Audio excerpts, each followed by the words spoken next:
विशेषतः digital arrest, मी मागेही बोललो, 2024 मध्ये 410 गुन्हे त्याचे उघडकीस आले आहेत, 2025 मध्ये 322 गुन्हे उघडकीस आले आहेत.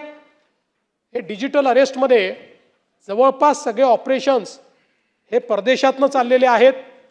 मागच्या काळामध्ये आपले भारतीय हे रेस्क्यू करून आणले, कुठल्या तरी नोकरी देतो म्हणून त्यांना घेऊन जाऊन मलेशियाच्या रूटने कंबोडियामध्ये नेऊन आणि मग त्यांचे पासपोर्ट जप्त करून आणि त्यांच्या थ्रू अशा प्रकारचे कॉल सेंटर चालवायचे. कारण समोरच्याला घाबरवायचं असेल तर भारतीय माणूस पाहिजे, तो पोलीस दिसला पाहिजे.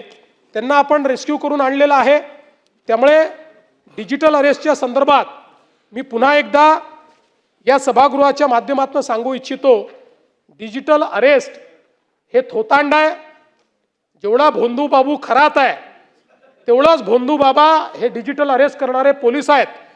कारण क्रिमिनल जस्टिस सिस्टीममध्ये आणि कुठल्याही कायद्यामध्ये डिजिटल अरेस्ट हा विषयच नाही आहे. कोणालाही डिजिटल अरेस्टचा कॉल आला तर पहिल्यांदा समजायचं की खरातचा भाऊ कॉल करतोय आणि तात्काळ त्या ठिकाणी पोलिसांना इन्फॉर्म करायचं. हा खरात नाही, त्या खरातकडे पाहून राहिले सगळे.